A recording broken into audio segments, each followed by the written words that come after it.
আসসালামু আলাইকুম, সবাই কেমন আছেন? আলহামদুলিল্লাহ আমরা সবাই খুবই ভালো আছি। আজকে রান্না করব গরুর পায়া, বা কে কী নামে বলেন জানি না, আমাদের ওদিকে বলে গরুর পায়া। তো এটাই আমি ভালোভাবে কেটে ধুয়ে নিয়েছি। বাড়ি থেকে আমার মা কেটে দিয়েছিল, এটা ভালোভাবে এরকম ছোটো ছোটো পিস করে দিয়েছিল। তারপর দিয়ে দিলাম এই জায়গাতে কাঁচামরিচ আদা বাটা করে নিয়েছি, আর দিয়ে দিলাম শুকনো মরিচ বাটা। এবার দিয়ে দেব একে একে গুঁড়ো মশলা, দিয়ে দিলাম ধনিয়ার গুঁড়া, তারপর দিয়ে দেব আদা রসুনের পেস্ট, তারপর দিয়ে দেব শুকনো মরিচের গুঁড়া। আপনারা আপনাদের মন মতন করে ঝালটা দেবেন। তারপর দিয়ে দেব হলুদের গুঁড়া।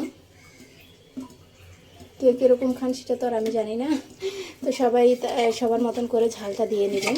তো এবার আমি সব একসাথে একটু মাখিয়ে নেব। এই পায়াটা খেতে কিন্তু খুবই মজা।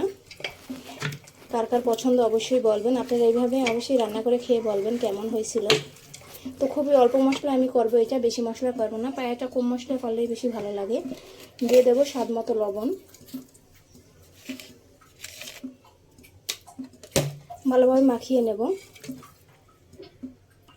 দিয়ে দেবো 3টা তেজপাতা, আর দিয়ে দেবো দারচিনি, আর দিয়ে দেবো এলাচ। আমি ভালোভাবে কিন্তু মেখে নিয়েছি। এবার দিয়ে দেবো একটু দারচিনি গুঁড়ো, অল্প পরিমাণ দেব, বেশি দেব না। এবার দিয়ে দেবো তেল। তেলটা কম দেবো আমি, কারণ এটা থেকে অনেকটাই তেল বের হবে। এবার আমি একটু কষিয়ে তারপর পানি দিয়ে দেব। দিয়ে দেবো আস্ত কয়েকটা কাঁচামরিচ, তারপর দিয়ে দেবো পেঁয়াজ কুচি। এবার আমি কিছু সময় কষিয়ে নেব ভালোভাবে। এবার আমি পানি দিয়ে দেব।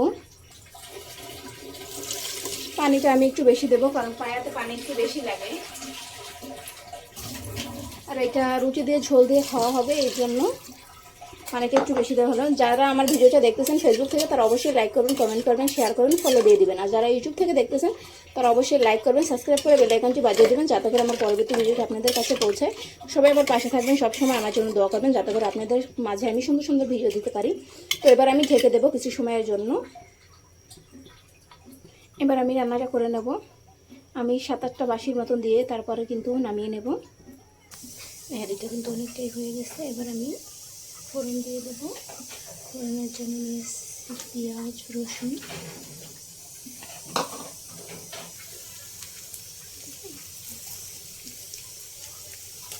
এবার আমি ভালোভাবে ভেজে নেব।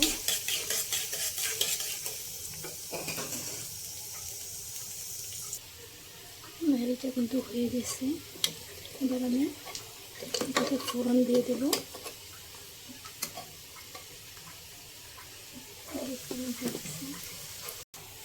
এবার ফোড়নটা দিয়ে দেবো।